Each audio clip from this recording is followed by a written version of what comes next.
I'm 24, and I lived alone with my dog, Bear, in a cozy townhome up until 3 months ago. I moved in when I turned 22, having a decent enough job. I loved the home, being the first place I'd ever rented for myself, but 2 years of happy living was ruined by this one night. It was gloomy outside and raining quite a lot. It was my day off, so I was sitting on a couch in my living room, scrolling on my phone. It was 8 p.m., which was just an hour before I usually went to bed. Bear had been sitting by the back door for a while, looking outside. He started whining and ran up to me, which was his way of communicating to me that he needed to go outside. I got up and let him out, then closed the door and stood in the kitchen. While it was just a townhome, there was a small fence separating the backyards, so I didn't have to worry about Bear running away or anything. Also, I should mention that Bear isn't a large dog at all. He's just fluffy and small, like a teddy bear. Not long, maybe 15 or 20 seconds after I let him outside, I heard him whimper and bark. It was very clearly a cowering bark, like he was running away from something. It scared me, and I rushed to the door and looked out, seeing Bear running back towards me with his tail between his legs. Once he was inside, I leaned my head outside and scanned the backyard, expecting a coyote or something to be lurking by the fence, but nothing was there. I made sure Bear was okay, then locked up my door. He never does anything like that, so that made me really worried for him. I let him sit on my lap for the rest of the night. Through the next 30 minutes, he was constantly perking his head up and staring at the windows and doors, a different one each time. Then, after 45 minutes of sitting there, Bear turned his head and stared at the window behind me, lowering his ears and growling. I said, turning to look where he was looking, and right in the window, just a couple feet from us, was a man staring back at me. He was almost right up against the glass. I jumped up and screamed, stepping backwards as the man sprinted away down the side of the house. Bear started barking again from the sudden chaos. I closed the blinds and checked all of the others, making sure they were closed as well. From the quick glimpse I got, I didn't recognize the man. I didn't know who he was, or what he was doing here, or why he was staring at me. I tried to listen for any more indications that he was still around, but the rain outside was too loud, covering up any possible sounds. Bear seemed calmer though, so I stayed up for a while longer just to be safe, then went upstairs and had Bear sleep in my room with me. It took a long time for me to fall asleep, having a lot on my mind, but after an hour or so, I slowly dozed off. When I woke, Bear was standing up right by the bedroom door, staring at it. This was a freaky thing to see, waking up in the middle of the night, but not even seconds later, I heard something below me. A man talking, and not long after, a man on the other side of the house talking back. Their footsteps were loud, and they didn't even seem to be whispering either. It was like they didn't care if I knew that they were inside my home. My bedroom door was locked, but I had nowhere else to go. I went over to Bear quietly, trying to keep him calm, then picked him up and went over to the corner of my room behind the bed.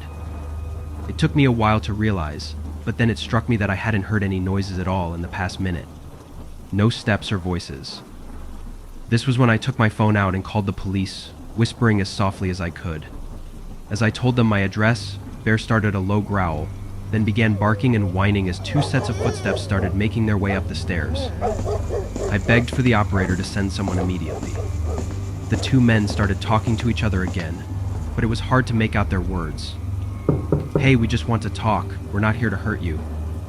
I screamed, saying I called the cops and for them to leave. I was panicking, not knowing what else to do. There was a pause afterwards. "We're here to help you." One of the men said. I didn't respond as I was busy trying to muffle my crying. It got quiet again. I could only hear them breathing behind the door for what felt like a whole minute before one of them walked back down the stairs.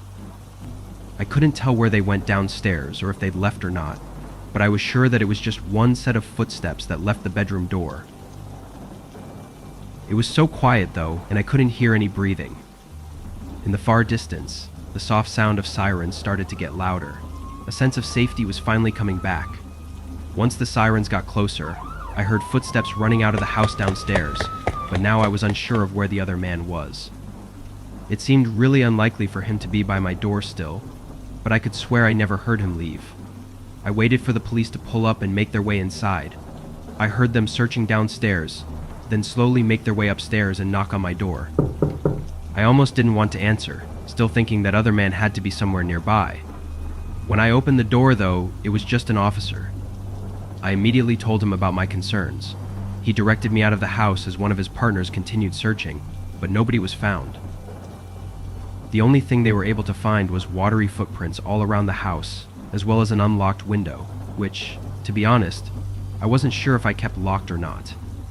It terrified me, though, feeling so confident that the other man was still there, never hearing him leave, but then there being no trace of him. It made it impossible to sleep at night, having this feeling of someone still in the house, watching me. I moved out 3 months ago. It was too much stress on my mind having a loose end like that, especially since neither of them were ever identified or arrested. There was no clear intention the men had either, which is just another question added to the list of uncertainty. Even now, living miles away in a new apartment, I still sometimes feel like I'm not alone. I'm 34 and live alone in a rather large house. I was married and had kids, but I'd gotten divorced the year before. This house is meant for a large family, but I've never had the time to move out, so I just stayed. Being the only person in a large house, a lot of sounds resonate through the empty house all the time. The most common sound was from the air conditioner, and the entire time I heard sounds coming through but had no clear definition. It would make a hollow thud sound in the walls, which would then resonate through the house, sounding much louder than it actually was. Don't get me wrong, it was creepy at first, but I got used to it. Anyway, this happened on a Thursday night after I got home from a long day at work. I went straight upstairs and took my work clothes off to put something more comfortable on, then jumped on the bed and turned on the TV in my room. Beating the TV, I tried to listen for the sound of something, then jumped on the bed and turned on the TV in my room. I didn't spend much time downstairs because I didn't need to. I had everything in my room, so the only time I would be downstairs for more than a couple minutes was if I was in the kitchen. I lay back and rested my eyes. After a moment, through the TV playing, I heard that familiar sound. I didn't even open my eyes. I just continued to rest. An hour later, somehow having not fallen asleep, I got up, getting hungry for dinner. I turned the TV off and opened my bedroom door, and almost on cue, that bang sound resonated again. I'd never recalled the AC making that sound more than once or twice a day, especially without touching the thermostat. I walked across the hallway to where the upstairs thermostat was. It was off, which means that it had been off all day. I wasn't fully scared yet though. My initial reaction was to try and figure out why the air conditioner was running while I had it off. I was really just upset that this inconvenience had to happen tonight. I went downstairs into the kitchen. The only thing I had left in my fridge was leftover pizza from a few days ago, so I set the oven and heated it up. I stood in the kitchen on my phone while I waited. Again, this time it was much louder and felt like it even shook the house. This was the moment I started to get scared. I hadn't convinced myself fully that this wasn't just the AC acting up, but other possibilities were starting to creep into my mind. Once the pizza was done, I ate quickly, then figured it best to go into the basement and check the AC unit. I didn't want to be creeped out the whole night. I just wanted to know what it was and be done with it. I opened the basement door and flicked on the light. There was nothing special to this basement. It was unfinished and just had some old furniture, along with some boxes with seasonal decorations in them. I walked down the steps to the bottom, then walked over to the AC unit. I wasn't sure what to look for, so I was kind of just looking around for anything obviously wrong. And while I didn't find anything, I did notice that it was completely off. Nothing was running. It had to be something else, which was not giving me the peace of mind I was looking for. I started walking back to the stairs, planning to check some other rooms on the first floor, but but just as I started walking, I saw a figure right under the steps. The lighting was dim, but his eyes gave away his position. The person was crouched down behind some boxes under the stairs. I knew he saw me looking at him as we were making eye contact, and I had completely stopped walking. In hindsight, I wish I had pretended to not notice and continued walking, but in the moment, I couldn't help my reaction. Once I snapped out of it, I sprinted up the steps and slammed the door behind me, locking it shut and putting a kitchen chair up against it. I didn't hear them following me, so I took it as a sign that they weren't here to fight. I called the police while standing next to the basement door in case they tried to escape. I was scared, but I also didn't want them to get away. I stayed on the line until the lady said the officers were 3 minutes away. Then I heard it again.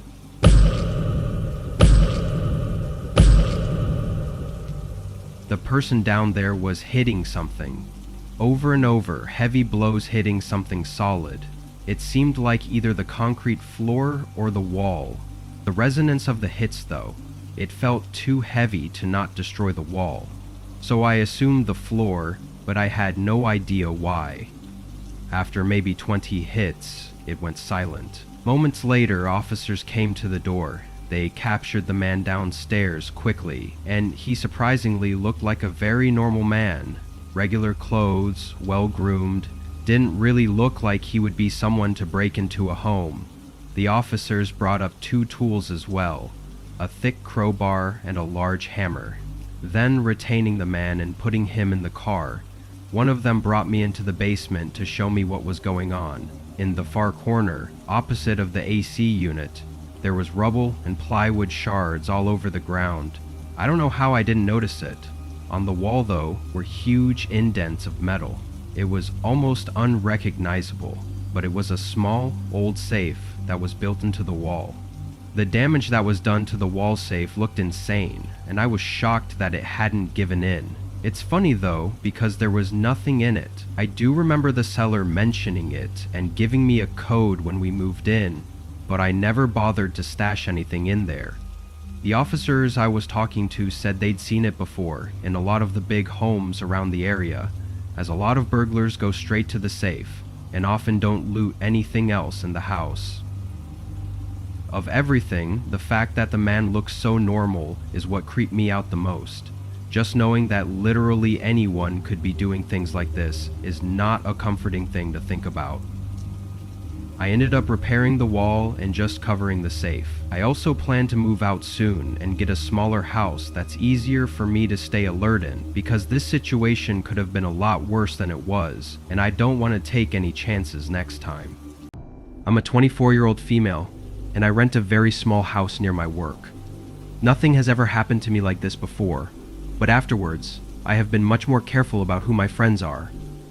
The day started out the same as every other weekday. I went to work, came back home, made some dinner, then sat on the couch to watch a show or a movie. It was Friday, so I liked to stay up a little later than usual, but sometimes my eyes wouldn't let me. I turned on a movie around 8 o'clock, and at some point I fell asleep during it. It wasn't until a sharp and sudden sound made me jump back out of sleep. It was my phone, and a sound I had never heard before. I picked it up from the coffee table and squinted my eyes at the bright screen. It was a notification for a message I received on Facebook. Opening it, it took me straight to the Facebook Messenger app, which I had never actually used before. I was confused, seeing a text from a man, simply saying hello. His name looked familiar, but was definitely not one of my close friends. I clicked on his profile and saw that we had one mutual friend and that we'd been friends on Facebook for 4 months. This sparked my memory from when I accepted his invite. Honestly, I'd just accept anyone's invite as long as they have mutual friends with me. I don't share anything too private online, so it never really mattered to me. I went back to the Messenger app and just said hi to be polite, though also beginning to recognize how late it was and how odd it was to randomly text someone at this time. Immediately after I sent it, the 3 dots appeared as the person was typing, followed by a new message. Reading it, I immediately gasped and dropped my phone on the table while looking over at the window. The text read, "I love that movie too, we should watch it together." I didn't see anything outside the window though. It was completely black outside. I was shaking, knowing now that someone was definitely watching me. I felt super uncomfortable too, not knowing how long they'd been watching. Then I heard my phone beep again and light up with a new message. I was horrified and just stared at my phone on the table, unable to move and too scared to look at the message. I can't even tell you how long I was frozen there for, as everything just felt so strange, before the doorbell rang. I jumped again, now with tears in my eyes from the panic state I was in. I grabbed my phone and dialed 911, then tried to explain my situation as best I could, while overwhelmed and crying. The operator told me they have someone on their way just 5 minutes out, then told me to lock myself in a room and wait for the help to arrive. I agreed, trying to calm myself down. Just as I was ending the call, another message came through, then another, and another, spamming my phone with that awful beep sound before I turned it on silent. I barely got myself to open them, and saw maybe 10 or 15 messages in all caps of the man demanding me to open the door. Then, the very last message simply read, "Never mind." I didn't know what that meant, but it only took a few seconds for me to find out. A soft bang came from the other side of the house. It was very muffled, as if it were far away though. I stood still, listening for a moment before another one, louder this time, echoed through the hallway by the kitchen. Able to hear the sound more clearly now, I could tell it was coming from the basement. I quickly ran to my bedroom, hearing another, much louder bang, followed by something shattering. I locked myself in the room, crying uncontrollably from the fear of the situation, as I listened to the sounds of the man making his way through the basement and up the stairs. I knew I kept the basement door locked, but I was sure the man would break through at any minute. I heard the doorknob rattling, followed by several shoves as if attempting to push through it, before 3 loud knocks came from the front door. I sprinted to the front door, unlocking it and letting them in. There were 2 male police officers, and I think they could see the worry in my eyes. I pointed to the basement door, talking fast and telling them that he was in there, and they immediately took their guns out and rushed in. The intruder's footsteps ran down the steps as the officers opened the door and carefully followed after. They caught the man after a quick struggle. To keep this short, the man had broken in through the window well in the basement, so that's what the noise was. As for who he actually was the man on Facebook. I assumed he was using a fake account or something, but no, that was actually him. He didn't give any reason for breaking in, aside from apparently just wanting to talk to me. It was very odd and creepy. I'd never had anything like that happen before, as I kinda just thought these were things that only happened in movies. Later that week, I went through my friends list and removed anyone I didn't know personally. It's sad that I have to do that, but I guess this is the world we live in now.